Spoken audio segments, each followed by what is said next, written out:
Good evening, everyone. My name is Christian Willauer, and I am council member. This is the Intergovernmental Committee meeting for November 5th, 2025. I'm going to now turn it over to the chair, Council Member Shanae Darby for the 2nd District. Yes, good evening, everyone. We're going to get started with the discussion for the Plummer Center. So I know the Department of Corrections is here. I don't know if you guys want to start with your presentation, and then council will have some questions for you, and then we will get into public comment. Hi there. Good evening, everyone. My name is Tara Taylor. I'm the Commissioner of the Department of Corrections. With me, I also have our Deputy Commissioner, Shane Troxler, the Chief of Staff, Paul Shavik, and off camera and in the corner, we have Chief Jason and Miller with me as well. We wanted to meet with the council to make everyone aware of the upcoming closure of the Plummer Community Corrections Center. Okay, great. Before you get started, I just want to call the roll. Sure. Okay, thank you. So first I'm going to call the roll. Shanae Darby, Chair. Present. Christopher Johnson, Vice Chair. Christian Willauer, present. Councilmember Xanthia Oliver. And Council President Trippy Congo. Here. Okay, thank you very much. So I'm going to turn it back over to Councilwoman Darby. Oh, yes, thank you, Councilmember Willauer. I'll pass it back over to the Department of Corrections to talk about the closure of the Plummer Center. And I just want to say Councilmember Johnson is now also here. Thank you. All right, so we'll jump back in. We want to meet with you guys to announce the closure of Plummer Center. The expected closure date will be shortly after the new year. Since the announcement, we have been working on getting a lot of the moving parts in motion and have taken care of a lot of the changes and plans to transition Plummer and the individuals under our custody to other facilities. There were a few key reasons why we came to this necessary but very difficult decision. Starting with, it's a good problem to have, but one that led us to the closure, and that is that the inmate population, particularly at level 4 facilities, is extremely low and has been extremely low. We've also seen a reduction primarily because of the introduction of and use of evidence-based practices from how we do reentry and our use of risk needs assessments. And simply the age of the facility Plummer Center is our oldest level 4 facility that's still in operation today. Then we looked at the cost savings, the cost that it requires to run the facility, and the cost savings that we could benefit from as a state by reallocating those resources, which leads to the final bullet point, which is the effective use of the staffing and resources that we have at Plummer Center. The next slide is just going to give you a snapshot, one of every one of our level 4 facilities, the housing capacity, and the inmate population. The inmate population that's noted on this slide was from about a month ago. The numbers have changed slightly, but as you can see, all of our level 4 facilities that are in operation are operating extremely low in capacity. 2 of the facilities have already been closed, the one in Dover, which is our Moore Community Corrections Center, and one in Sussex, which is our Sussex Work Release Center. Plummer Center today is at approximately 68 inmates. So the capacity is 250, and we have approximately 68 inmates total there. The next slide is going to just give you a visual of our population trends. As you can see, our population numbers have decreased significantly over the years at our level 4 facilities and probation and parole. When I started with the department in around 1998, probation was we had about 20,000 individuals under supervision. Today, we average about 10,000 to 11,000. And then for our level 4 facilities, we were averaging at full capacity, which was about 1,400. And today the housing capacity is under, or the housing population is under 400. Like I mentioned earlier, we believe that a lot of that is based off of our introduction and use of the evidence-based practices, the risk needs assessment. We look at reentry very different today than we did in the 1980s and the 1990s. We start reentry on day one, and we start looking at appropriate programs and ways to reintegrate individuals in the community for reentry. Probation, the caseloads at probation and parole are at an all-time low. And the home confinement equipment that we currently use today, the technology has changed as well. So where before for level 4 home confinement, the individual under supervision would need a copper phone line that was stripped of all of the extra features, which it can delay the reentry into the community and cause extra hurdles. Today's home confinement equipment is essentially a cell unit. It doesn't require those additional features such as the phone line with no additional services. The next slide is just going to give you a breakdown of the age of the facilities at the Plummer Community Correction Center. The original structure was built in 1900. Then the Rhodes building was built in 1921. And then the middle building was in 1975 and the final phase in 1985. So as you can see, the age of the facility is one of the oldest that we have in the Department of Correction for our level 4 facilities. Because of the age of the facilities, it requires additional maintenance and upkeep. The next slide is going to show you the breakdown of projected costs for maintenance projects that we are aware of. The total for the anticipated projects for it's on the next slide. You can just advance one more slide. The approximate cost to upkeep the maintenance projects that we are aware of is close to $4 million alone. And that's not including any additional maintenance projects that would come up that's unplanned. If you forward to the next one. So with the closure of Plummer, we're anticipating additional cost savings. We have approximately 36 part-time and full-time medical and behavioral health staff that work at that facility, from nurses and dentists and doctors and psychologists, that can be reallocated to other correctional facilities to either address their critical maintenance needs, or we can look at the need for them moving forward. The overtime costs to maintain Plummer Center is another expense that we took into consideration. To run the facility alone is a significant amount of overtime fees or costs that come to run the facility. So the closure of Plummer would eliminate those additional fees as well, or different costs as well. You can move on to the next slide. So as I briefly talked about at the beginning, we broke down the transition plan to, in essence, 3 steps. We have already worked with the unions. The staff that are working at Plummer Center have been given their reassignments, which includes shifts and days off. We've worked closely with our unions. We're now in the process of transferring the existing inmates that are there.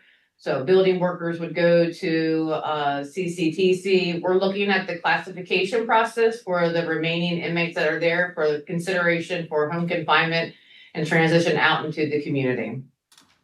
And then finally, the third phase would be re-examining the community needs and discussing the repurposing of Plummer Community Correction Center.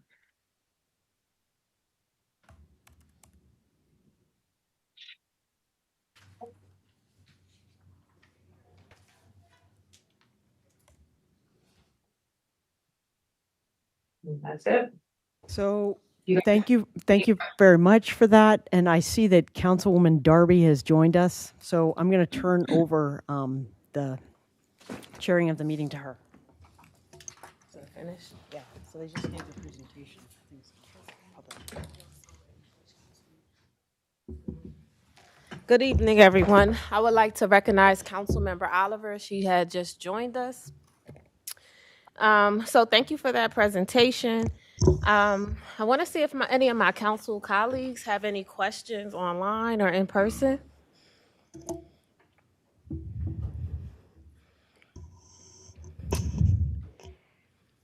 I guess I did have one question, which is the decision to close the facility. Was there any consideration of the role that the Plummer Center plays for the individuals that are there and how to achieve that without the Plummer Center? I've just talked to people in the 5th district who talk about relatives who are, awaiting release to a work program, and they just wonder, where are they gonna live, basically. Mm-hmm. Oh, absolutely. We took into consideration the residents and transitioning out into the community. As I said during the presentation, the way we look at reentry and how we run corrections today is extremely different than the way we did in the 1980s and the 1990s, where a work release step down kind of model was extremely relevant. Now we're using risk needs assessment to address the individual's needs and meet those needs early on in the supervision period. When they get to our level 4 facilities, ideally, if they do not have any primary treatment needs, our goal is to get them out into the community on home confinement, some type of quasi-incarceration that does not require them residing in one of our facilities. And as I said, with technology, home confinement has evolved where you don't need to have an old copper line with no features. We have cell units now. So the goal is going to be that once their treatment needs are addressed, we transition them back home. If they do not have a stable home for home confinement or some other type of level 4 supervision, then we consider another level 4 facility where we can work on employable skills by giving them vocational skills training at Sussex Community Corrections Center and linking them up with good employment upon release. I have a follow-up question, Madam Chair. Yeah. Thank you, Madam Chair. I just had a follow-up question, which is I also know that just housing is a huge issue for many people coming home. And so... Madam Chair, I'm on the line. This is Councilwoman Oliver. Thank you. Yes, I did recognize you. So housing is a big issue for people coming home. And so people may not have a home to, do that work release, and then maybe just have to be in another town or away from friends and away from their support system just because there's no housing available for them. So I was just wondering how that calculation of the housing needs for returning citizens was calculated into the decision to close. We have 2 other level 4 facilities, one in Smyrna, which is Newcastle County, so on the southern end of Newcastle County, and then the other level 4 facility is in Sussex County. I do want to point out that for our female level 4 residents, we have 1 level 4 facility that services the entire state, and that is in Newcastle County. So regardless of where the female resident lives, they are housed in our level 4 facility in Newcastle County. So they could live in the most southern tip of Delaware, but if they were sentenced to level 4 or sentenced to work and have work release, they're going to be at Hazel D plant in Newcastle County, and then we work on transportation arrangements to get them to their employer. We would do the same thing with our male population. This is nothing different than what we already do, particularly with the females. We would do the same thing to make sure that we were accommodating the individual's unique needs. That's all I have for now, Madam Chair. Yes, I do have a follow-up question to that. Do you have a percentage rate of once someone comes home, what is the percentage of people who usually have like a stable home to go to and who doesn't? What does that usually look like? I don't have that specific data with me. Okay. Councilmember Oliver, is your hand up or is it still up from being recognized?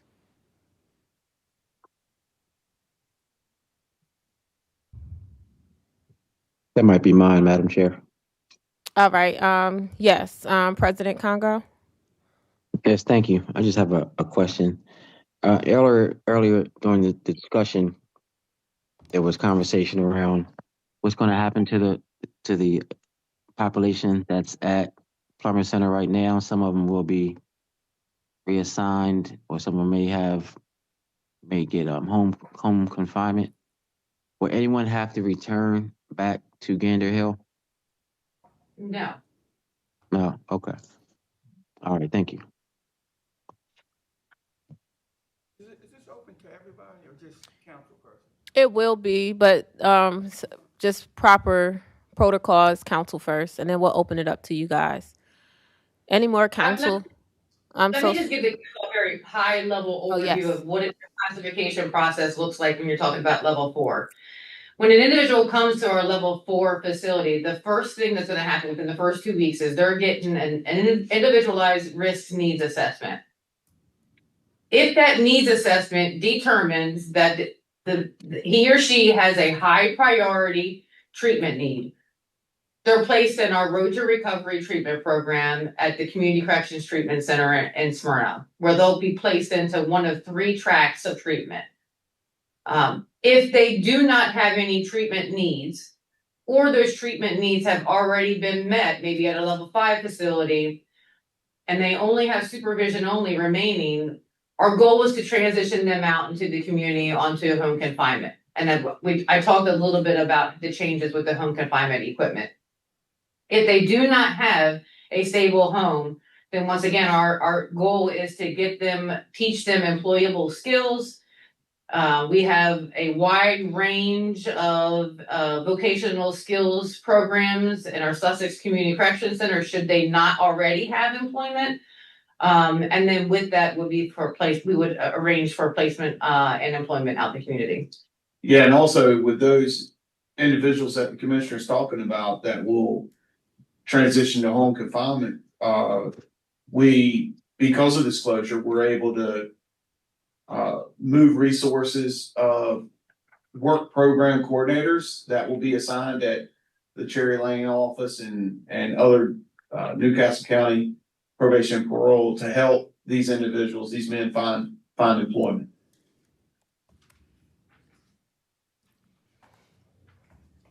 Thank you for that. Any other council questions, comments? I just have a few questions and then we'll open it up to the public. So I know in like recent publications and social media posts and even on the presentation you have today, we talk about the facility being like outdated and run down.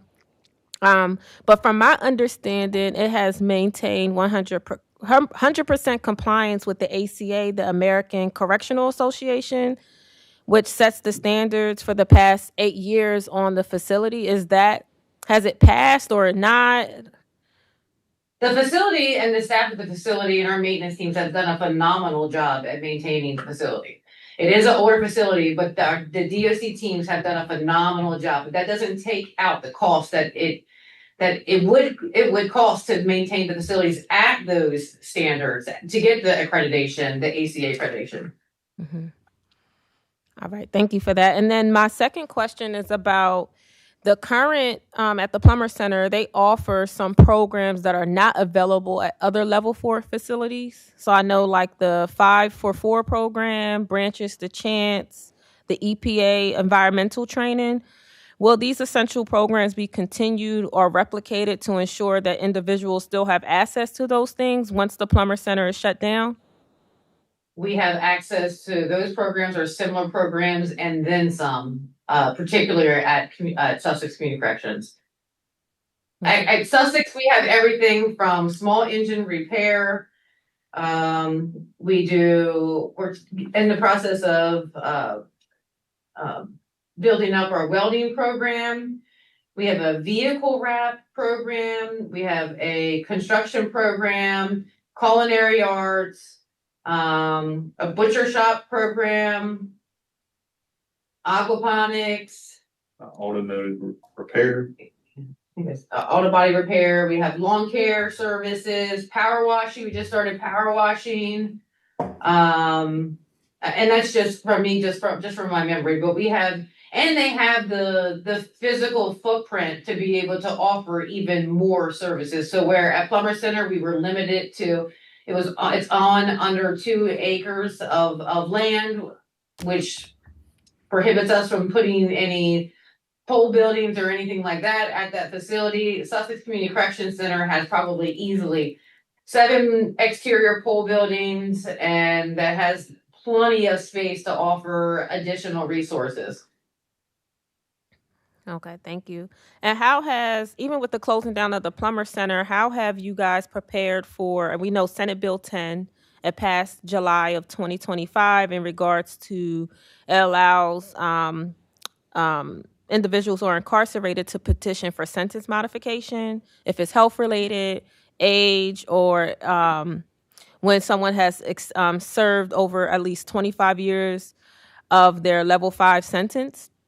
What does that look like, and how are you guys preparing for that in regards to the closure and with the other facilities that you have? Sure. Thank you for that question, Councilwoman Darby. In relation to the implementation of SB 10 and the compassionate release legislation, we are ongoing, updating our policies, presenting a development plan in order to transmit that information to the courts. The courts are still conducting their internal review as well. We're ongoing, and we will be up and running by January 10th to make that happen. The one thing to remember about SB 10 is the big change is that the Board of Parole was removed from the process, and the courts are taking the big lift on that. So it's a big lift for the courts to develop court rules, court hearing criteria, application processes, and things of that nature. For the DOC, that pre-existing framework already exists from the 4217 process that has been in place through COVID itself. So we're gearing up. We're updating our processes, our automated systems, in order to make that a streamlined process. So when those inmates that are eligible, like you said, from those that criteria, 60 years old and served at least 15 years, also the 25 served at least 25 years, and those medical issues that that we feel that we can't handle, or the inmate feels that we can't handle with our resources that are available, they'll be able to apply for that relief as well. Okay. And I think with the closure, and you're saying there's a lot of support for training and workforce, I also think an important part in transitioning home would be family connection, right? And if a lot of people who are based out of Wilmington are now going to Smyrna, which is, for most people, not an easy travel for most, right? To get to Smyrna or into Sussex County to the other facility, what does it look like, and how are you going to make sure family connections can still happen? Because it could be a burden for a lot of people to travel from the city of Wilmington when at least half of Wilmington doesn't even have a car or access to transportation. In the state of Delaware, transportation system is not the best here. What does that look like, and how are you building that into your program to keep family connections happening? The family connection is extremely important, regardless of where the resident is being housed at. And that was one of the things that we took into consideration when we went to our 1-to-1 tablet ratio.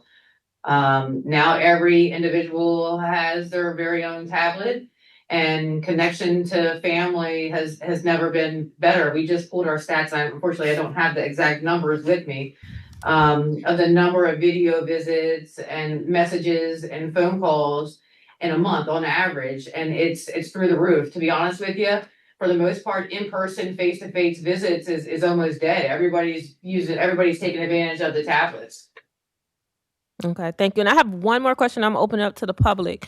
One thing that I heard is that, and I don't know how true this is, I don't know if this is a rumor, that there is maybe existing or maybe in the future or conversations of the DOC having a contract with the chicken factories down there, and that there may be some moves happening in connection with the DOC and moving people down there so that they have workers to fulfill this contract. Are you able to talk to that in any way? I try to see if there was a state contract with the DOC with any of these chicken farm companies. I could not find any, but it doesn't mean it doesn't exist. So if you can talk about that a little bit. I signed up every contract that the DOC has, and there is no contract of that such. And there's no future conversations or thoughts about, okay. There's no. Absolutely not. Okay. Councilman Oliver, I don't know if your hand is still up, but we're going to open it up for public comment. We can, oh, you want to go? Oh. Well, you two first. If you want to come up to the podium, you'll have 3 minutes. If you could state your name, and then we'll get started. Okay, I have one thing that you just talked about that concerns me, the chicken factory. I was at level 4 in Smyrna for a week. I was at level 4 at the Plummer Center for 2 weeks. I was at level 4 at Georgetown, and I lived in Wilmington. Level 4 at Georgetown for 4 months. And in those 4 months, 20% of the people, the inmates that were there, worked. The rest stayed there all day long, didn't go nowhere. So what you're saying now, I find hard to believe because this was only 2 years ago. So you guys must have done something miraculous to have changed that. But it was about 20% of the people in the 3 pods that we lived in. About 20% of the people that worked. And most of those people worked in the chicken factory. So to say, I don't know whether you had a contract with them or not, but that's where the majority of the people that went out to work went to work at. So maybe you want to address how that happened in 2 years. That's number one. Number two, since Plummer Center is a state facility, I would ask you, would you commit to the first resource to use that Plummer Center be an entity from the city of Wilmington that can put people in it? And I have an idea, I'm just not going to say it yet. I have talked to Jason Miller. I've had conversation with him. But what you just said tonight just blows me out the water because I know that not to be the fact when I was there. So maybe you can address those things. And I had my hand up, that's why I got it. Sorry, sir. All right, thank you. If you can announce your name, you have 3 minutes. Good evening, I'm Joe Connor. And I spent a couple of years in the Department of Correction custody, middle of 2007 to the middle of 2009. And I gave a handout up there of how I got there. And I don't think that we need to go through all of that other than to say that I had about 20 years of sobriety at that time, and I had been in pretty good shape and prominent in my community and all this other stuff. But the bottom line is I ended up in the correctional system in 2007. I spent the last 6 months of my time in the correctional system in the Plummer Center. And I'm not here tonight to talk about exactly how this is all going to take place. This is more of a feeling conversation for me than it is a planning conversation or what we're going to do next. But by the time I got to the Plummer Center, I was close to 2 years clean, and the time before I got tried and the time that I was in the system. And I had my wits about me by then, and I was completing the CREST program. And I am incredibly grateful for the time that I was able to spend in the Plummer Center, and I also was completing the CREST program. And I think the thing that is most important to me, and I listened to the commissioner talk about placement and how placement is different now than it was 18 years ago, and I can accept that things are a lot different than they were 18 years ago. But the most important thing to me, and I think that the people that I was with and the people that I spent time with, was the sense of community, the connection with the city, And most of the guys I was with were from the area that was the closest they were able to be to their community while they were taking care of their time and finding jobs and doing what they needed to do to complete their sentence. But that connection to the community is what I'm very concerned about being disconnected. I think there are ways which could easily maybe replace that in some ways, and I heard some comment that that's possible, but I don't think shipping everybody to Sussex and looking for jobs in Sussex, and I don't know what transportation arrangements somebody's going to make for somebody that gets a job in Wilmington and lives in Sussex. That's just not going to work. So most of the employment opportunities that were available, and there were a lot of really good employment opportunities. There were good job counselors at Plummer at the time, and they made arrangements with the Frawley Stadium for guys to work and cleaning the stadium during the season. There was a lot of other arrangements with landscapers. The Delaware Horticultural Society taught a lot of guys valuable skills in landscaping.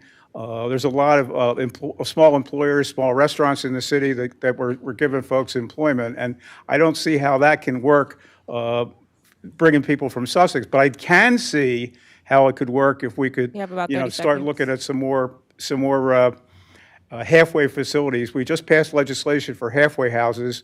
I don't see any reason why some halfway houses could not be repurposed or purposed specifically for folks that were on level 3 probation or home confinement, to give them an opportunity to work from those places in the community and maintain that community involvement. So I just really appreciate the opportunity. I am grateful. I'd love to speak to the folks at the Department of Corrections a little more, but this is not going to be an easy transition. I know there's not as many people there now, but it's not going to be an easy transition for folks in this community, and I hope that the Department of Corrections and the city are mindful that folks need to be close to their families. Thank you. Thank you for your comments.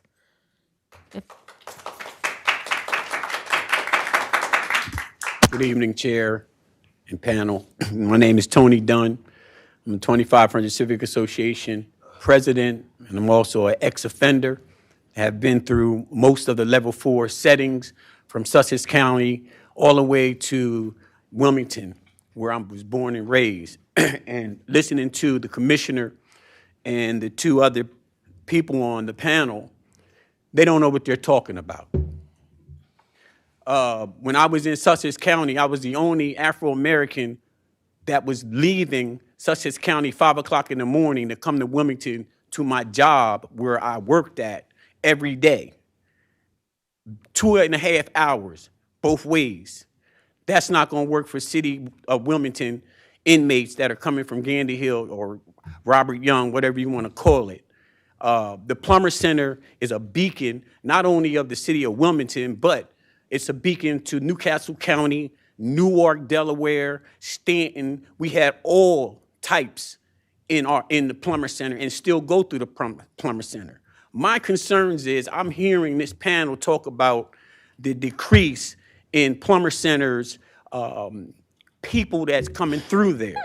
Well, quite naturally, it'll be a decrease if they're going to tell the judges, don't sentence them to Plummer Center.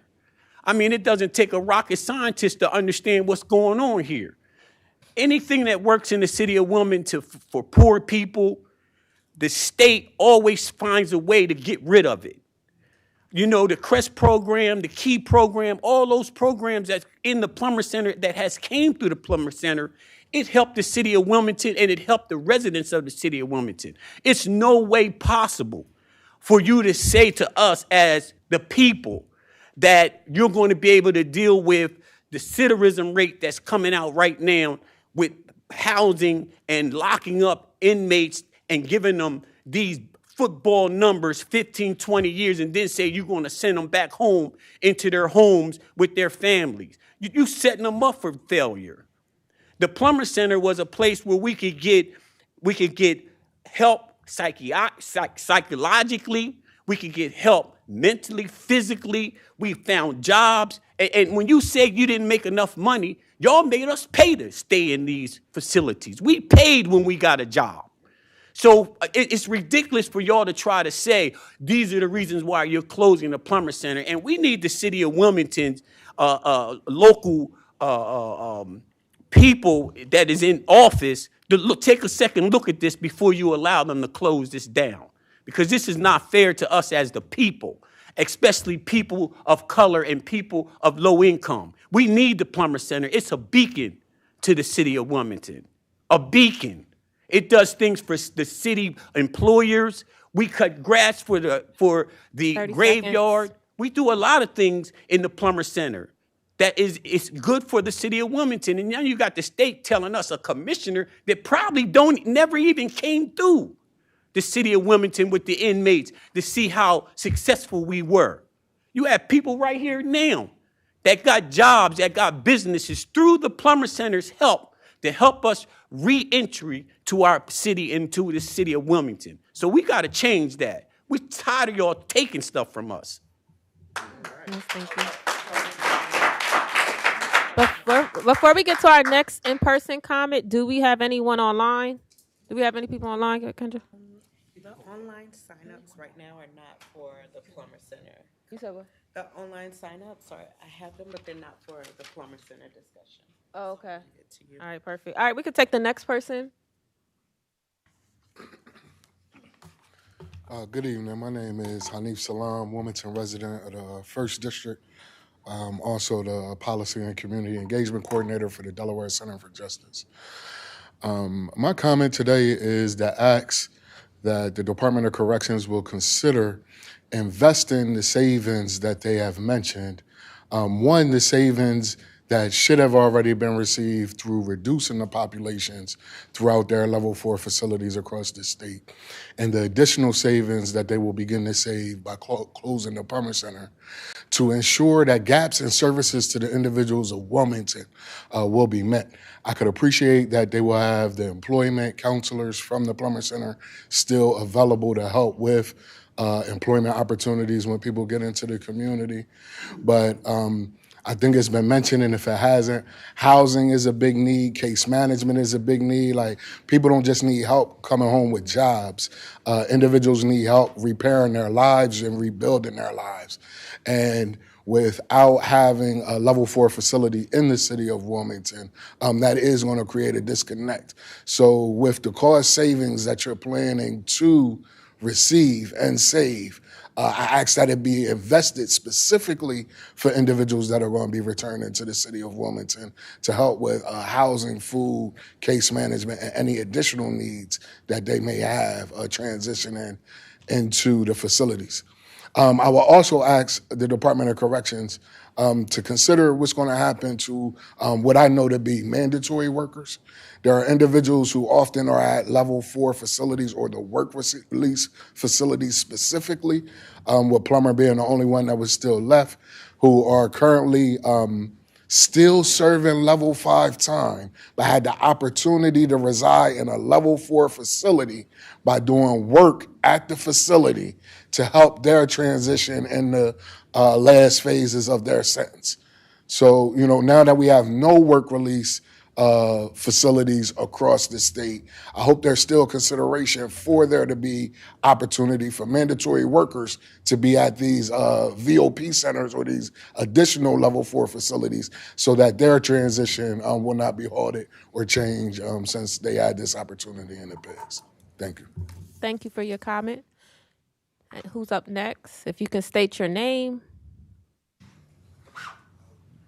And while you're coming up, I don't know if the DOC can answer the question where are most people working? So I know you may not have a contract with the chicken factories, but are the majority of them working there? Is that where they're being encouraged or pushed to go to apply? Is that even a thing? Do people work there? I don't have the specific employment stats for Sussex County that I think you're asking for. When we looked at and we evaluated the closure of Plummer Center, we did look at the employment placement at that time, and a lot of the employment placements were at fast food restaurants, ShopRite, in the Newcastle County area. We didn't look specifically at Sussex County, but we did look at the employment in Newcastle County. Could I, There, oh, sorry. there are two chicken plants very close there. You got Mount Air, in Millsboro and Purdue and Georgetown that have a lot of job opportunities that pay really well. But no one's making them work there. If they choose to apply there and hold employment there, then it's an opportunity. It's an opportunity for them. So no, thank you. I don't think you guys are making them, but just asking if that particular employer is pushed or like, hey, you can apply here, and if I would love to see where most people are placed for work in Sussex, so we can talk about that and get that information offline, and then share. Absolutely, we should definitely get that information. Take those jobs. Whatever job it is, the counselor is the one that decides. Yeah. He go back to jail. All right, let me. My name's Michael. Michael Bartley. That's fine. We're gonna have the next public commenter go. How y'all doing? Good evening, everybody. My name's Michael Bartley. This is deep. This is a heavy one here because I'm in constant contact with guys in Smyrna. Guys coming home, and this is definitely not smart justice. When you want to take people away from their families, it's going to be a hindrance. Sussex County, and a lot of things down Sussex County, it's a lot of division down there. They look at the city as being city slickers, and the way the staff treat the guys from the city down there is kind of hostile, to say the least. You know what I mean? It's going to be a problem. It's definitely going to be a problem, with guys trying to transition out and stay focused on coming home and being successful. You know what I mean? And, me and my guys, I'm Home Team Chosen Ones and other organizations that's been out here working towards that end and helping a lot of these guys come home and transition to stay home. This is like a kick in the rear end, man, to guys like us putting in that hard work. And right now, we're trying to work on a buddy system and trying to help these guys come home and be successful. But this right here is going to be a hindrance. And I'm kind of trying to not figure out why the public wasn't informed and talked to about this decision. We know y'all going to make your decision anyway, but it's a lot of people that got a lot of stake of being, watching our people come home and be successful. But I just hope that this succeeds. I'm supporting the successful part of it, but I just wanted to make sure that you guys understand that it's going to be a hindrance. It's going to be hard on a lot of guys that's from Wilmington, getting back and forth, to see their family. That tablet stuff is not going to work. Yeah, thank you. And the question for the DLC, why wasn't there or was there any community engagement or input before the decision was made?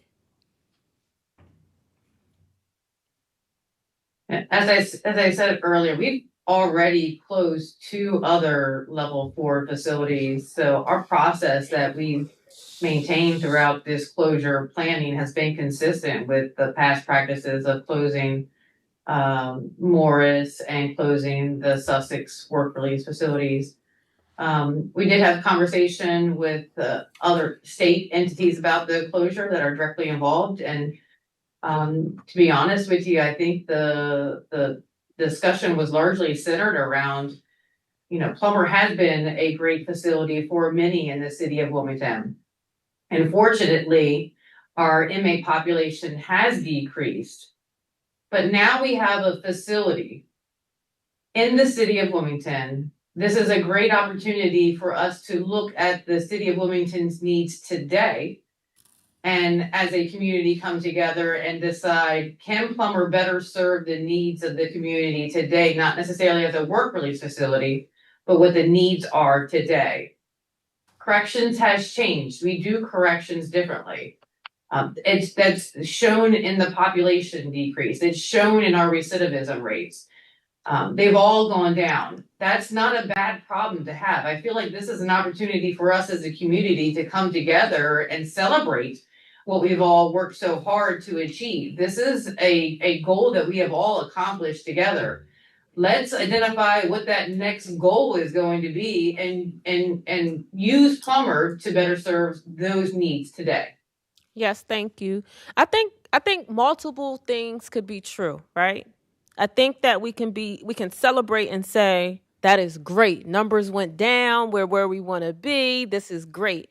But I also think it could be true for what that the community does not feel like they were involved or communicated to before the decision was made, and that a decision was made and it's final, and they don't feel like they have a voice, right? We can say both of those exist right now, right? And that we also know that we are celebrating the greatness, but we also can still understand that there's going to be some cons to this.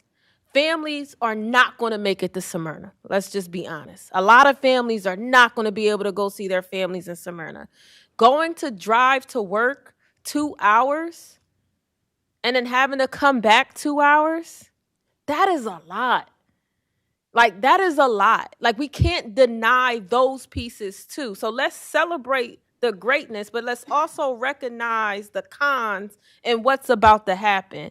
And I also hope that the DOC is truly committed to that cause on, like, what are we going to do with the Plummer Center, and that there's continued engagement with the actual community. Because I think it's great we met with the state agencies and the state legislators knew about this. Like, that's great. But city council wasn't engaged. And I want to recognize Councilmember Colby Owens. He walked in. I keep forgetting to recognize him. But that's in his district. We didn't know until it happened. And the community comes to us. Before they hit state, before they hit county council, they're coming to us. And we weren't even involved in that decision-making process, like, at all. And, like, so that's unfortunate that none of us, the community or city council, wasn't involved in that decision making. And I hope that the DOC is truly committed to it. Councilmember Colby Owens, I know you had your hand up.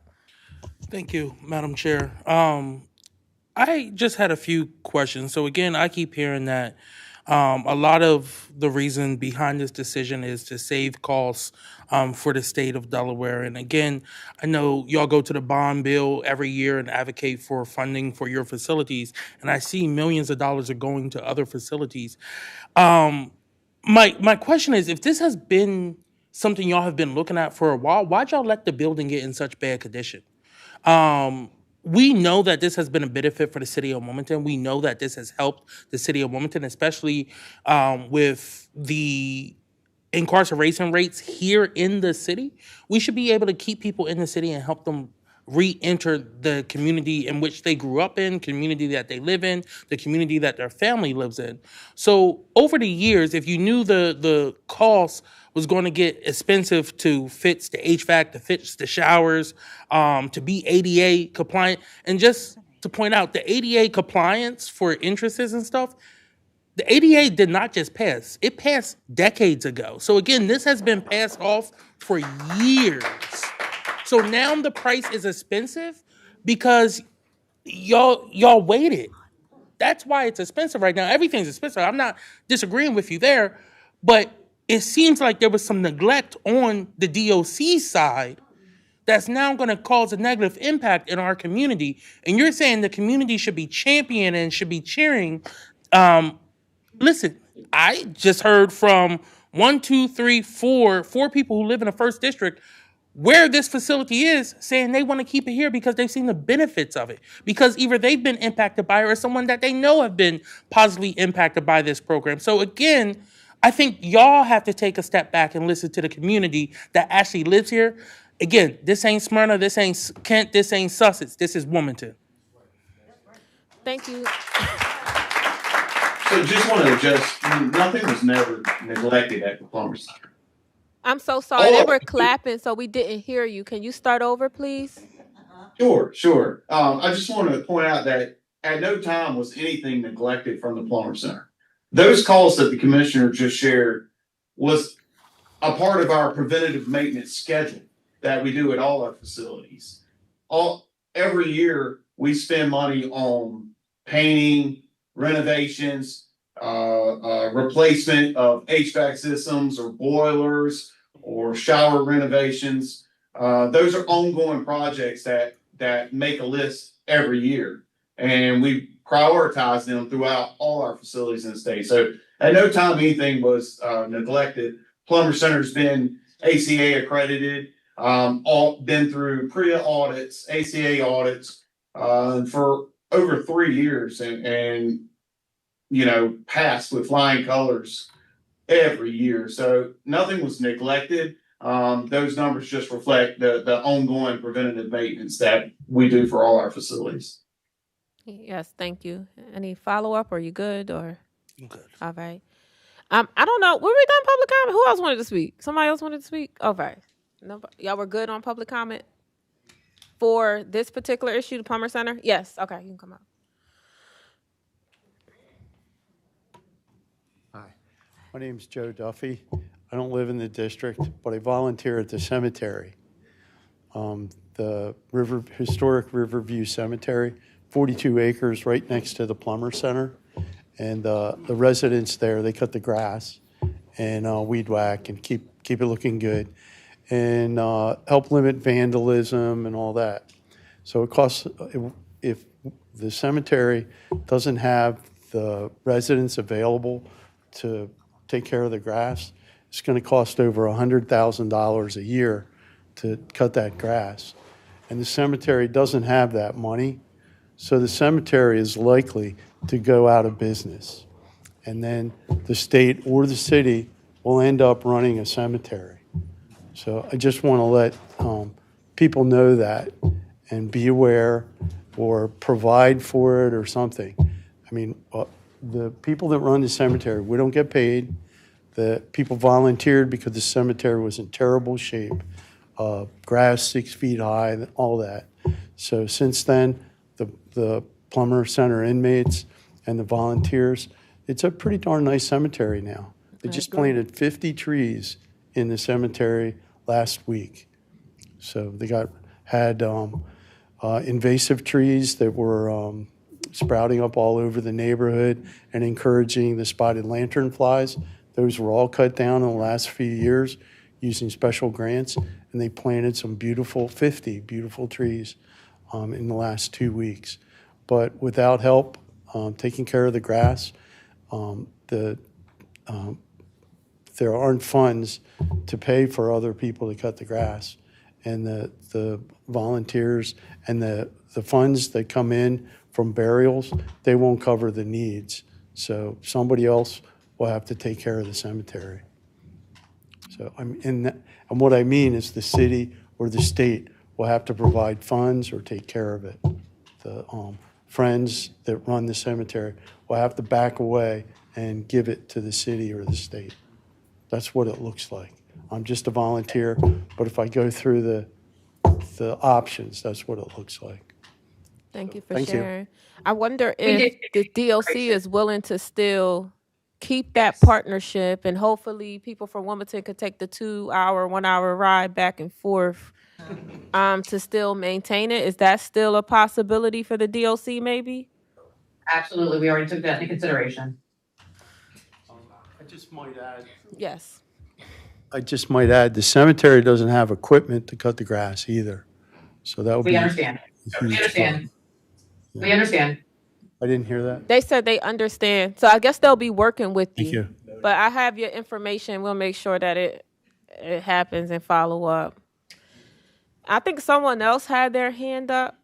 One more person, Mr. Dunn. Yes, thank you, Chair Perry. I just wanted to say to the commissioner and also our guests that are here, another thing that I don't hear the commissioner even talking about is how that affects their employees that have been at the Plummer Center for years, helping people in the community, getting a relationship with those inmates that are in the community to mainstream them back into society. I don't hear anything about that. Now we're talking about just the graveyard alone. My understanding of doing my research about what's going on, to keep it real with everybody, is that monies have shifted and the city is not getting the money. It's shifting to downstate. And by it shifting to downstate, everything that's in the city that they can eliminate, the state can eliminate, they're going to shift it down there where the money's at. Now, I heard Council Kobe talk about the bond. They go get money every year. Every year they get money for the level 4 settings. So for you to tell us as the city of Wilmington communities that it's because you're trying to save money. You're not saving money if you're taking a program from the community that is working to bring people from the citizen rate back into society to do the things that are positive, like helping their families, fathers connecting back with their children, mothers not having to struggle to be out here on welfare and other agencies to have to get support. These are things that none of you in the DOC correctional facility has taken into consideration. And I would just hope that you would put it on hold until you can really do your evaluation on how it's going to cripple the people that you say you was elected to work with. That's all. Any more public Sir, comment? I Oh, do sorry, wanna say yes. DOC, The sorry. employees that work within Plummer Center were absolutely one of our top priorities. And to say that we didn't take that into consideration is not fair. We worked closely with our unions and those employees, placing them at almost everyone at their top pick facility. A lot of them are gonna stay working in that general area, in a facility in that general area. But to say that DOC did not take into consideration the employees or the residents or even the community is not fair, because we absolutely did. So the staff, the majority of the staff who wanted to stay got an opportunity to stay, but they just have to travel the hour or two to the other two facilities? So the way the union rules work, we have to give them 60-day notice, and then we can transfer any staff member to any facility that has opening. We didn't do that. We got a list by seniority to which facility they wanted to transfer to, and all but two who had very low seniority were able to go to whatever assignment they wished for. So our staff were extremely happy about that.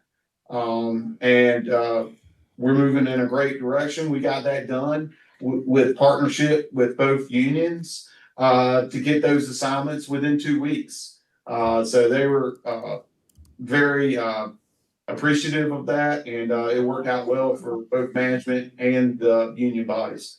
Yes. So in regards to that, will salaries be looked at with the increase in travel now?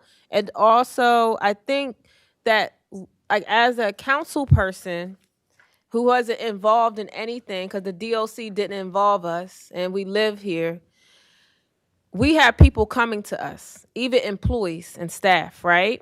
And they're not saying the things you were saying about being appreciative, feeling like they were a part of the process. Like the majority of the staff did not feel like that. And I hope that that could be taken into consideration for future things, or you can try to mend that relationship going forward. But that has not been what I have heard on the ground from the community or from the people who actually work there. Understood. And those comments may have been when it first was in the works, because it took us about 3 weeks to find assignments, and rightfully so. There were some employees that were worried about the future, right, and what the facility they were going to go to. I think as the process worked, they feel better about their assignment. Everyone got to go where they wanted to go. There's not an increase in travel time at all. In fact, some wanted to be placed at Howard R. Young. Some wanted to go to Hazel D. Plant. No employee was made to go to Smyrna unless they wanted to. Oh, So okay. for the most part, they all got to stay in Newcastle County, either at Howard R. Young, BWCI, or HDP. Oh, got it. Okay. One more, Councilmember Owens. Yes. So I have two things. One, earlier today I was at Lucy's, and I actually talked to a employee of yours who was not happy about their new job assignment. And then when I was at Rash's on Saturday morning, I also talked to another person who was not happy about their assignment. So again, some of my conversations have been recent. But I also had another question, going back to the financial side of this. So this year in the 2025 bond bill, how much money would you say DOC asked for renovations for all their facilities? would you agree it was upward to about like over $19.28 million? Possibly, I don't have the numbers exactly on hand, but that's not the only funding source for the maintenance that our facilities use. Oh, I agree with you, but some of those other costs that fall into bond is like HVAC, ADA compliance, shower renovations, right? So if you break down the three other facilities that got funding from the bond bill, that would be about $6.42 million, 43 million at the low end, right? Of money that y'all went to advocated for to get for the state to renovate these other facilities. If I'm seeing this and reading this correctly, the presentation here, you said total upcoming maintenance expenditures is $3.9 million. So that would actually be under the average that you're going for other facilities. And this is a older facility. So again, some of these things should have probably been done in years past, but we're just getting to it today. So again, if it's cheaper. No, I think what you need to realize is the Department of Corrections as a whole is responsible for 8 facilities, right? So out of those 8 facilities, right, like if my own home, right, if I have a HVAC that I need to replace, that's going to take priority over my squeaky garage door when I put it down, right? So depending on the priority throughout the years, we start knocking out the high priority items of the facilities.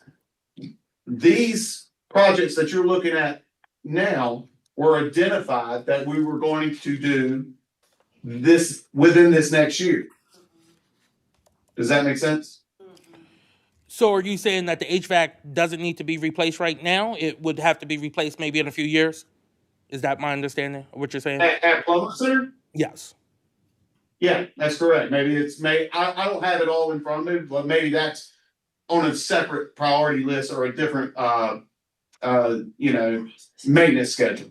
Okay. Well, I was just reading off this presentation. So if the HVAC, the $1.8 million that y'all have down here for HVAC isn't really a priority for this upcoming year, that would take the total operating expenditures that y'all would need for maintenance down to $2.1 million.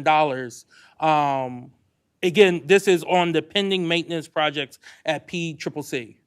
That's the page I'm looking at. No, I'm sorry. That was scheduled for this year to happen. Okay. We're saying now we don't have to do these projects. Okay. So there's a savings there. But you got to keep in mind, while that's $3.9 million, that isn't just cash back in our pockets. That is money that's going to go back to other facilities' preventive maintenance needs. It is a savings, but it's not, if that makes sense. It's going to go toward other projects within our agency. So, again, maintenance needs are ongoing. No, I agree with you on that, but I'm just asking, what is the difference from the James T. Vaughn Correction Facility HVAC project, which is $2 million? What's the difference between these two HVAC? If they both have to be replaced, they both have to be replaced. So that would be the actual, correct? I'm guessing y'all went out and got an estimate on how much it would cost, and that's how much you would get to the bond committee and ask for if you wanted to ask for that. That's all I'm saying is Vaughn, the other facilities that got money in this go-round got a lot more money on average. If you divided it all out, is $6.43 million, right? You're saying that this is only a $3.9 million project. This is a cheaper project. So if y'all were trying to save costs, why wouldn't you prioritize something like this and then not do another facility until y'all could get more money? I'm not following your question. Okay, thank you. Maybe we could send send some questions. I'll send the email. Yeah, I think we could send like a compiled question to you, and then we can revisit it. Does that work? All right, thank you. Yeah, that's great. Yeah. Okay, that's perfect.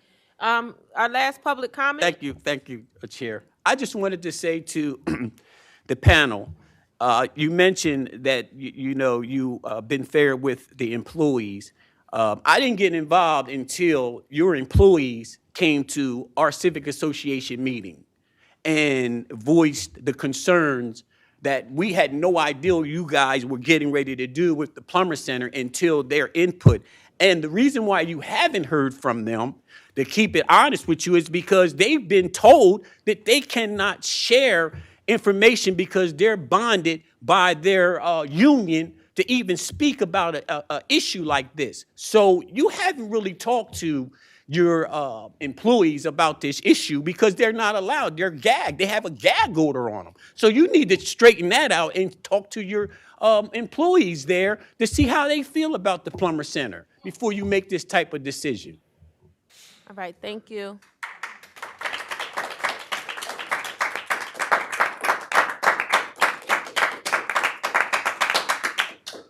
All right, thank you to the public for your comments. I know one's online, no one else in person. I know we have who? Chris Johnson. Okay, I'm gonna have council. You want him to go first? Councilmember Johnson. Yes, I appreciate it, Commissioner, and your team for coming. And I have this is those who have fought for justice reform. This is what we've hoped for, a drop in the prison population. But, I agree with my colleagues that this presents a problem for our residents. But I have a different take on this is what's the effect of the government shutdown on reentry services? I mean, no one's talking about that, the pain that is out there. So is there an anticipated effect that this is closing and we have a government that, potentially is not going to be funding reentry at all? Because I know a lot of federal funds actually go towards reentry. And so, that's a consideration because if we look at it, if those funds stop, I believe the General Assembly is already looking at a special session regarding the budget shortfall. So what is the contingency plan for a prolonged federal shutdown and making sure that reentry services still happen for city folks? The government shutdown will have practically zero impact on DOC's reentry. Okay, so there's no. Okay, so you're saying there's no anticipated this fiscal year, no anticipated lack of federal funds. We do not. In terms of our programming. We do not receive federal funding for reentry support. Okay. All right. Thank you. Yes, thank you. Councilmember Willauer. Thank you, Madam Chair. I guess I still have this concern about where people have a chance to live. And we know we have a housing crisis in the city of Wilmington. There's just not a lot of affordable units, and there's not, people can't find a place to live. A lot of people end up homeless. So, it's just 369 inmate population is not a lot compared to I guess the capacity for 1,345, but it's still a lot of people. It's like 400 people. And if people don't have an affordable place to live, and their only option is to move downstate, it just doesn't. Have you made any plans to assist people who are coming home with housing costs so they can find stable housing? Not just thinking we can save $352 per day because their at home cost is $3 a day or something like that. But can any of that support their housing?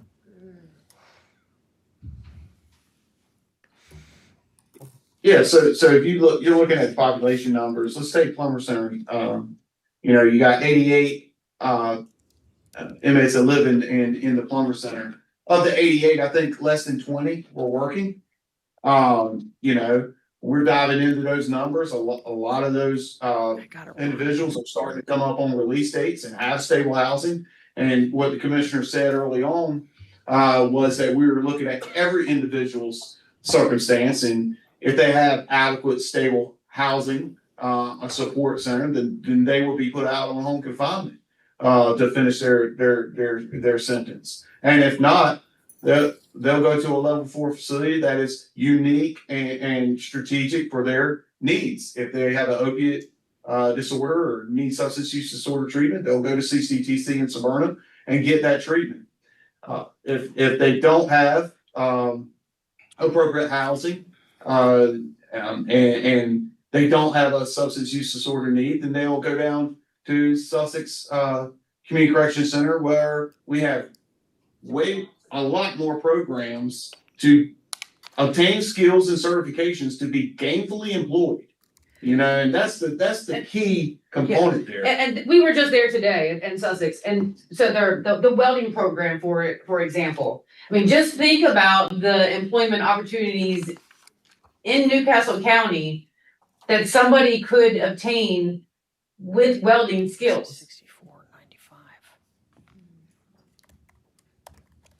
So, I mean, the goal is to, one, treat their needs, two, reintegrate them into the community when they're ready. And if they're not ready, give them the skills, employment skills, job readiness skills, vocational skills to help to connect them to employment resources in the community and help them to be successful. So we thought about all of these absolutely we thought about all these reentry needs. I go back to when in 2008, I was a lieutenant at the Sussex Work Release Center, and we did corrections a lot different back then. And I go back to those days when I ran that work release unit as a unit commander, and the men would come from SCI or they would come from James T. Vaughn with 2 plastic bags, okay, from level 5, and that's it. We would spend 3 weeks, 4 weeks just to get an appointment with Social Security. Then we would get them over to Social Security, get their ID card, and that would take almost a month.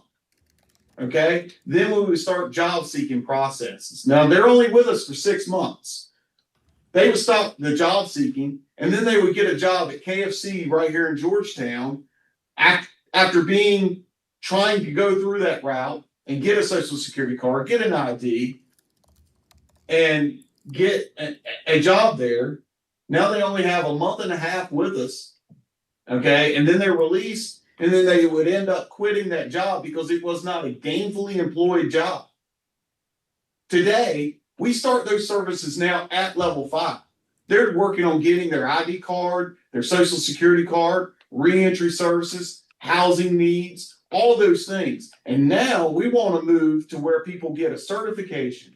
Okay, get an education, get a certification, learn how to drive a forklift, learn how to weld, learn how to butcher shop skills, culinary skills, auto mechanic, small engine repair, all these things that they can be gainfully employed when they leave us. So, the whole landscape of this has changed. And by the way, when I worked at that work release unit back in 2008, we had to move bunks into rooms because we were running out of space. We had so many people. The capacity says 250. Sometimes we were at 255 to 260. Again, there is no one at that facility now. So, and that's been a collaboration of our reentry services, our evidence-based practices, our job readiness skills training, our education programs, the help from the community. I think we've all been at this at Delaware for a very long time, and we're starting to see the fruits of our labor pay off. Yes. No, thank you guys for coming out, giving the community an update. I know as council people, we were hearing it from the community about this issue, and we wanted to bring it to the forefront for the community to be able to ask questions directly to you guys. So thank you for coming out. I know there's going to be another, I think, in-person community conversation at the PAL Center. State Representative Nnamdi Tricolcha is doing one on, let me find it really quick. November 18th. Yep, November 18th at the PAL Center from 6 to 8. So that gives you another opportunity for you guys to have this conversation. For anyone at home who's listening after this being recorded and played back, another opportunity for you to have this conversation with the DOC and the state agencies. So thank you guys for coming. Thank you. Thank you, Councilwoman. Of course, thanks. So we're going to move to a resolution. We're going to start back at the top of the agenda. But this resolution is urging the administration to prohibit municipality contracts with companies involved in immigration enforcement and deportation operations. So this piece of legislation is urging the administration of the city of Wilmington not to enter into or maintain contracts with any companies that collaborate with immigration and customs. So that would be like Avello. So Avello is our local airport. They have decided to enter into agreement contracts. So I did ask the administration if they currently use Avello or have any contracts. I was told that they do not have any contracts with the Velo, and my next question to them was then if someone decided they wanted to use a Velo for travel, would you guys be willing not to use them? They definitely said that they were open to it. But one thing I do want to address is that one of the logics that was brought to me was that if we say that about a Velo, we could say that about all airlines. But not all airlines have ICE contracts, so that isn't true. Only the few that sell public tickets, Avello, Global X, and Eastern, those are the only public selling, like they give tickets, they sell tickets to the public that then have ICE contracts. The rest of them are private or charter-only companies. But what makes Avello stand out is that they chose to take the contract publicly, even though they market themselves as a community airline, right? So they're flying deportation flights while branding themselves as local and family friendly. And that's why a lot of people are boycotting them. That's why people are trying to make this take this message across that public dollars, public funds on a local level should not be used for Avello at this moment while they're under contract with ICE. So I want to open up this conversation to any of my council colleagues. Councilmember Owens. Yes, thank you for bringing this forward. First, I would like to be added as a co-sponsor, but I also want to talk about this for a little bit. So what is currently happening in America is you're seeing a police force being used to terrorize communities right now. A good friend of mine is an organizer, someone who I worked with in the movement for a very long time, was illegally detained by ICE on her way to a conference. A conservative federal judge ruled that ICE was wrong in that detaining, and they continued to hold her hostage for almost 2 months, 62 days to be exact. America is going down the wrong path right now, and it has been for a very long time. And what we're seeing with ICE and what's going on here, even though this is a Houston or a Dallas-based company, they operate here in the city of Wilmington. So again, I just want to say thank you for sponsoring this and bringing this forward. But we need to be taking a look as a city as a whole, a city that was founded with deep roots in the civil rights movement, a city in a country that's been built by immigrants. How do we make sure everyone feels safe here? And again, this is a good first step, but I think we have a lot more work to do. So again, please add me as a co-sponsor to this. Council members? Anyone from the public who would like to comment in person? Yes.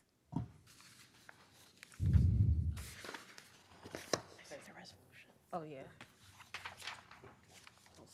My name is Nick Iacobucci. I live in Wilmington, Delaware, and I'm here to support the resolution of Ms. Darby in eliminating the funding or contracting with any type of ICE organization by the city. It's a sad day that we have to come to the city level to enact something like this. Federal government has let us down. They have treated people who are in this country, whatever way they came here, they are in this country. Rule of law, due process has been abrogated. So I hope that the members of the committee can follow and support that amendment, as the governor has already signed some laws that limit the state from interacting with the Department of Homeland Security.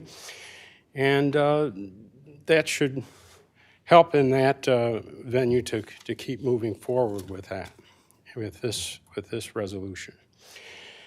Just on a personal level, I can say that if my grandparents were treated as people are being treated now, immigrants they were also, there would not be, obviously, me being here talking to you, but also 3 World War II veterans would not have participated in that war against fascism.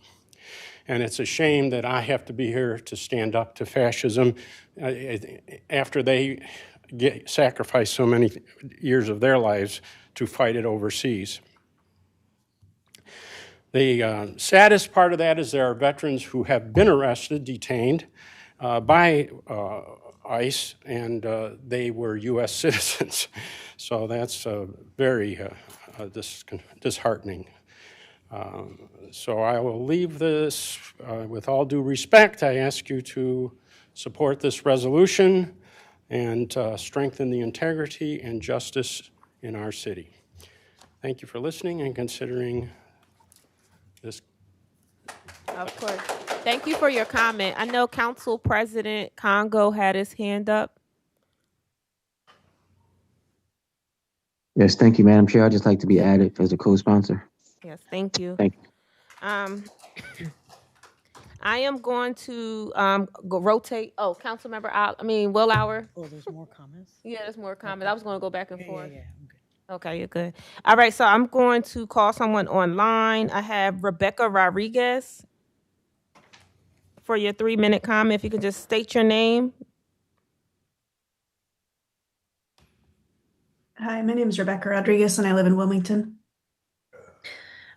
I'm here to support Councilmember Darby's resolution urging the administration to prohibit municipal contracts with companies involved in deportation operations.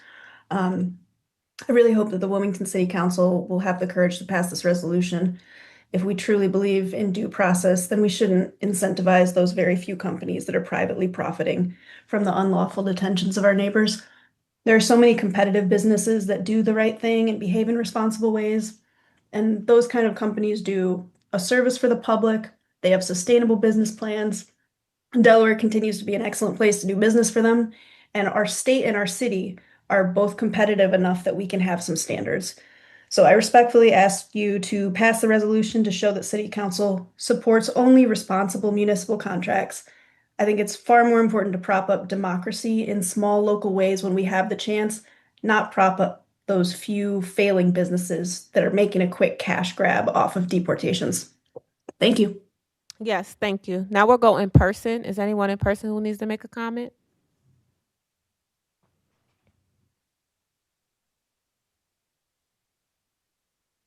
Hello, I'm Mimi. I live in Wilmington, and this means a lot to me. I want everyone to imagine a parent being taken away in the middle of the night, handcuffed, terrified, their children waking up alone, crying, wondering if they'll ever see their parents again. That is what companies like Avelo Airlines profit from. They make money off of fear and off heartbreak. I'm here to support this resolution. It prohibits Wilmington from entering into contracts or agreements with companies that work with ICE or take part in these deportation operations, including, but not limited to, Avelo. This means no city contracts, no advertising funds, and no city travel using these companies. Avelo is the only commercial airline contracted for ICE deportation. They are well known, they are highly visible, and they are fully aware of the human suffering they profit from. They know what happens on these flights. Public reports have shown that people are shackled and denied due process while families and communities are being ripped apart. And yet Avelo said their deal with ICE was too good to pass up. That tells you everything you need to know about them. They know exactly what they're a part of, and they've decided that profit means more to them than people. We should not give a cent of public money to that kind of greed or indifference. Absolutely not. And this is also about transparency, because the people of Wilmington deserve to know where their tax dollars are going and to trust that those funds reflect our city's values. Not to mention they don't need our money. They have a $150 million federal ICE contract. So I ask you, Why would Wilmington's leaders support them, knowing what they're doing behind the scenes? Why would the city promote a company that enables human suffering? Because they offer cheap flights? Do the people of the city mean so little that we should overlook all of this for a budget ticket to Disney or Myrtle Beach? I hope not. Wilmington has a choice. You have a choice.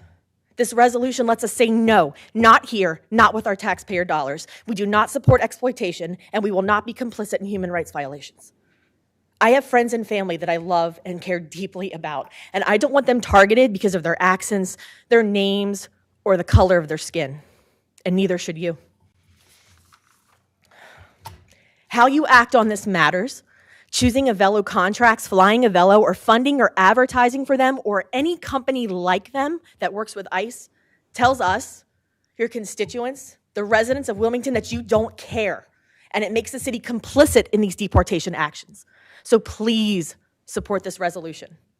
Show that Wilmington stands with its people, rejects exploitation, and can set an example, a beacon of hope that other cities can follow. Thank you. Thank you. We're gonna go online to Maria. That was you, Mimi. Okay. Thomas Rarick. You said do what? Hello, can you hear me? Here. Yes, Thomas. Perfect. My name's Thomas Rarick. I'm from Millsboro, Delaware, so a little bit out of the way, but I'm here today to also voice support for council members' resolution on Avelo, also with conjunction with obviously my peers here today.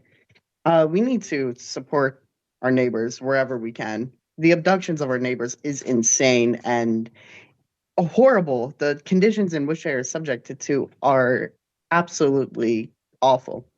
The Department of Homeland Security are kidnapping our friends, and in solidarity with them and to those who are oppressed, we can join and help our neighbors by supporting this resolution.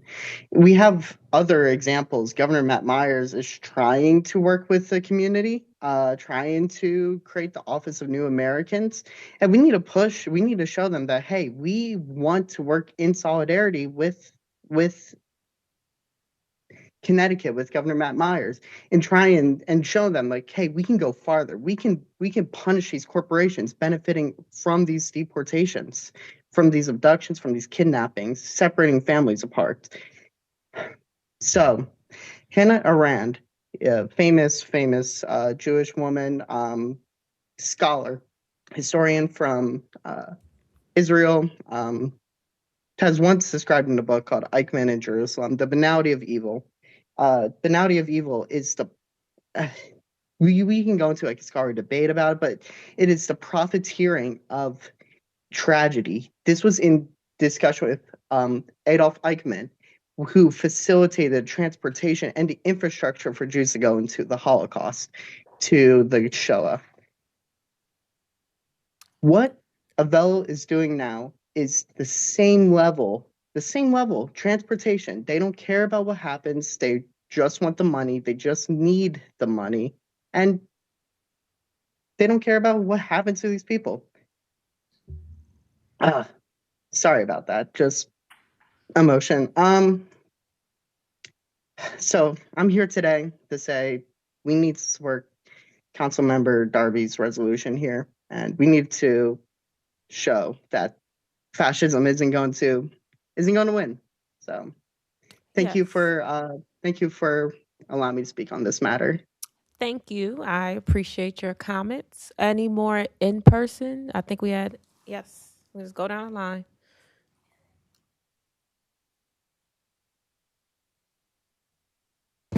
Good evening, Chair Darby, Council, and fellow constituents. I'm Louis Katakolos. I live in Hilltop, Little Italy. In my neighborhood, there's a lot of people who look like me and a lot of people who, look like they would be racially profiled by ICE. None of us should have to deal with that, and we also shouldn't be supporting, any companies that are profiting off that at all. I think a lot of the other constituents have already said really good comments, but I just second them and, would encourage the council to pass this resolution. Thank you. Thank you for your comments. We're going to go online. I'm going to butcher her name.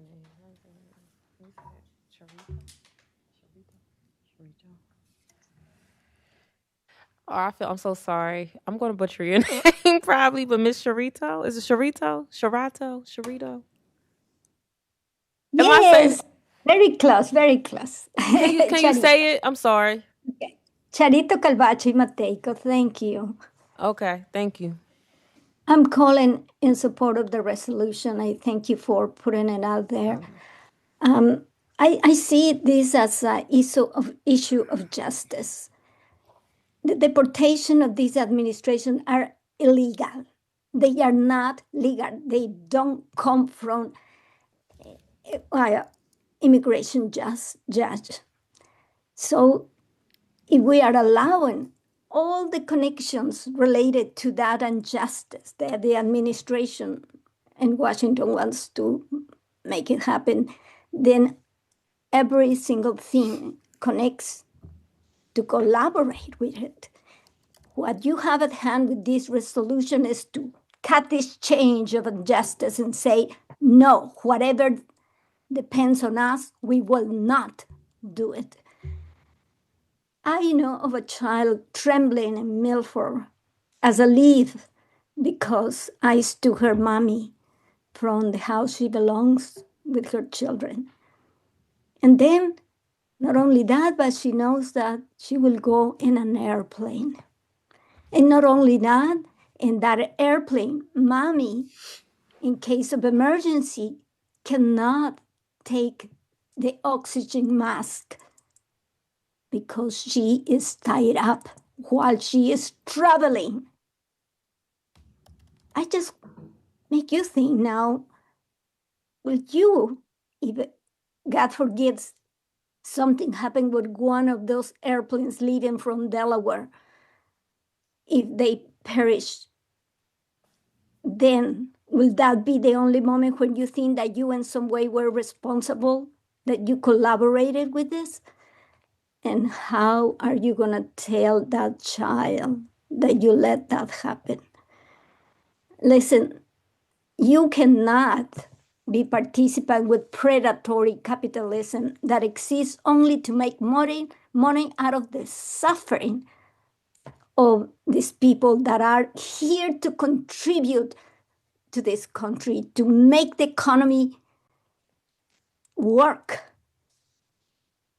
We are in this fork, and we are asking you now, while you are there, of what side are you? Are you on the side of justice, or are you going to participate with this injustice?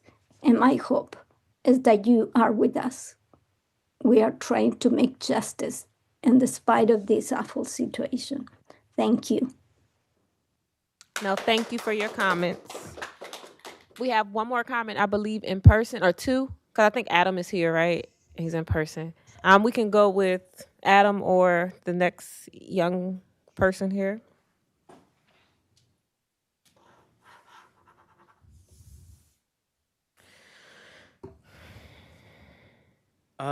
So I am Adam in Wilmington. I want to thank you guys for considering this resolution. I hope you'll pick it up. I don't think I need to tell you guys why giving these Proud Boys money is not a good plan. And it seems like you guys are very supportive, which I'm very grateful for.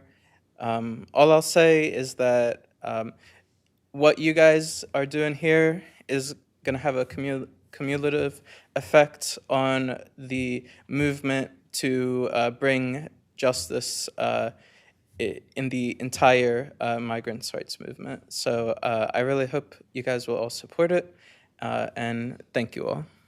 Yes, thank you. The next person. Well, yeah, he was supposed to be online. You can go. Yeah, you're fine. Now we got one more online. Hi, my name is Jean Remedio. My husband and I have been residents and homeowners in the city of Wilmington, 2nd Councilmatic District for 50 years now. I'm here also to voice support for the resolution of Councilmember Darby in sponsoring the resolution that asks the administration not to contract with Avello Airlines or any entity that contracts with ICE. As we have seen, as it pursues its mission of arresting individuals who are not legally in the country, supposedly the worst of the worst, ICE is terrorizing communities. They repeatedly ignore due process.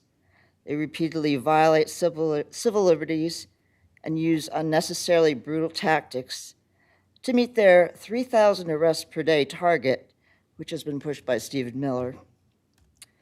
Communities of immigrants, Black, brown, and more, are scared and unable to participate in their lives.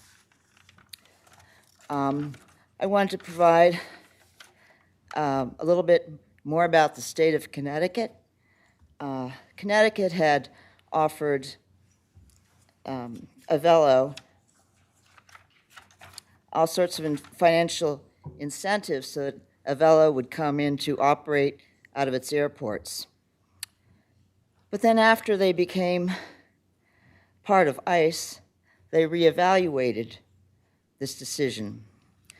Their Attorney General, William Tong, asked 2 questions of Avello. 1, could they confirm that they would not fly nonviolent, non-criminals in shackles? 2, would they commit to never flying a deportation flight in violation of a court order? That's not a hypothetical situation, since the Trump administration has apparently ordered some deportation flights to keep flying even when judges have ordered those planes to turn around or to stay on the ground. Avello would not answer these questions. Therefore, the state of Connecticut cut off some of the subsidies that Avello was getting from Connecticut taxpayers. I do not think the Delaware taxpayers should be providing tax subsidies to Avello. I understand that's not within the City Council's purview, but I think that every little bit helps. I don't think that we should be complicit in profiting from misery and lawlessness, either as individual consumers or as public entities. My late mother-in-law, Carmen, was a wonderful woman. She was a native of Puerto Rico. I can't bear to think of her being handled the way I've seen ICE handling other people, particularly in Chicago. It's absolutely abhorrent to me. So, yes, 15 seconds. Thank you for listening. Of course. I do appreciate your sponsoring this resolution. Thanks. Thank you. In-person comments, we have one more online. It is Reed Fallers. If you can announce yourself.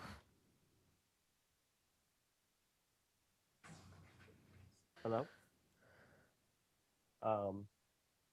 My name is Reed Fowler. I'm calling from Newcastle. I don't really have much to say since everybody else has kind of said what I want to, but I just hope that this resolution can be an example and encourage other Delaware cities to follow suit in not cooperating with ICE or companies in contracts with them. And I greatly appreciate if everybody on the council could support Councilwoman Darby's resolution and fight against the immoral and unlawful arrests and deportations of the local communities. Thank you. Yes, no, thank you. So this is a resolution. We do not have to vote resolutions out of committee. It will be an open vote with all 13 of us on November 20th, I believe it will be on that city council agenda. If not, I'll share it with you guys and let you know. I just wanted to be Oh, added I'm as a so co-sponsor. sorry, Councilmember Willauer. No, thanks, Madam Chair. I just wanted to be added as a co-sponsor. Yes. Thank you. All righty. Well, thank you. We're gonna I'm gonna make an announcement. We were supposed to have a presentation by Senator Dan Cruce. He is not here tonight. Hopefully, I can get him at the next committee meeting. We don't have any committee meetings in for the rest of the year in December, so it'll be back in hopefully in January. I invited all of the Wilmington delegation, senators and state representatives to give a chance to present and talk about over the next few intergovernmental committees. So hopefully we can get a few of them in here to talk to the community. I believe the ICE resolution is on November 6th. It's on November 6th. Okay, November 6th. Okay, so it's November 6th. Tomorrow. So it is tomorrow. So try to make it out tomorrow, 6 o'clock or 6:30. We start 6:30. Start at 6:30. Yes. Well, thank you. Well, we do have two last resolutions. They don't need to be voted out. So the resolution urging the Delaware General Assembly to amend Delaware Code regarding municipalities with populations of 50K or more pertaining to the regulations of liquor stores. This resolution we're asking the General Assembly to give us power to enact legislation on the local level to place more restrictive policies on the placement of liquor stores for the city of Wilmington. In my district, in a 2-block radius on Market Street, I have 3 liquor stores. I know they have been grandfathered in, but however, in regards to new liquor stores coming in, I would love to have more restrictive legislation around that. I know that it has not been great for my community to have 3 liquor stores, a smoke shop, 3 unhealthy convenience stores, all in a span of 3 blocks. So this is a very important issue for me, and I'm just asking the Delaware General Assembly to give the city more power to enact more laws on liquor stores, on placements of them. Any questions from my council colleagues? Any questions from the online, in person, comments? I think we're good. So then it will be on the 20th city council meeting. And the last resolution for tonight is a resolution urging the Delaware General Assembly to amend Title 22 of the Delaware Code by repealing 22 Del C 101A, which will establish a uniform annexation process for all cities and towns in Delaware, including Wilmington. So currently, right now, Wilmington has a very different process and requirements and procedures to basically acquiring more land, where other cities have very different processes and procedures. This is asking for a standard process to be set for all cities and towns to have a streamlined process to be able to annex land. Currently, right now, it's very hard and a more restrictive policy and unfair policy for Wilmington to do that, and we have not been able to do that. And I know conversations, I was just talking to Mayor Carney earlier today at the cafe when we had our meeting, and he was talking about we were talking about pallet homes or shelters for the community. It was like, we have no space. And I'm saying, if we were able to annex and get more land, we would then have space to be able to do some of these bigger projects that we want to do, not just for that, but specifically for anything else like that. So I don't know if any of my council colleagues online or in person have any questions. Community, any questions online? In person, comments? All right. Well, that is it. I'm going to ask for a motion to adjourn. Oh, there's comments.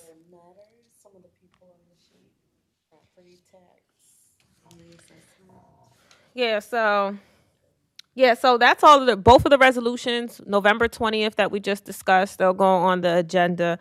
But I do have some topics that people want to talk about that were not on the agenda. So I have, is it Miss Pierce, Shawnee Pierce from Northeast Resilience?